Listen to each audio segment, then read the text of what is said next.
நண்பர்களுக்கு வணக்கம். பஞ்சு போல சாஃப்ட்டா வேணுமா உங்களுக்கு? வாங்க பார்க்கலாம். பொன்மணி அரிசி எடுத்திருக்கேன். ஒரு சொம்பு அளவு 3 சொம்பு நான் பொன்மணி எடுத்திருக்கேன். ஒரு சொம்பு ஜவ்வரிசி. இதை நல்லா கழுவி வச்சுட்டேன். அதுக்கு அதே அளவில் ஒரு சொம்பு உளுந்து, உதய உளுந்து எடுத்திருக்கேன்.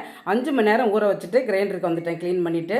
ஐஸ் கட்டி பாருங்கள், சூப்பராக ஒவ்வொன்றா சேர்த்து இந்த 1/4 மணி நேரம் தான் ஆச்சு பாருங்கள். இந்த உளுந்து அவ்வளோ சாஃப்ட்டாக வரும் பாருங்கள். மாவு எப்படி இருக்குது பார்த்தீங்களா? அப்படியே பந்து மாதிரி வரும்.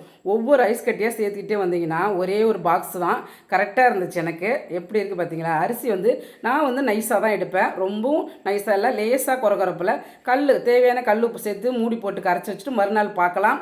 அப்படியே பாருங்கள், ஓப்பன் பண்ணி பார்க்குற மாவை அவ்வளோ சாஃப்டாக இருக்குது பாருங்கள். அப்படியே அள்ளி அள்ளி அல்வா மாதிரி பாருங்கள் எப்படி இருக்குது பார்த்தீங்களா?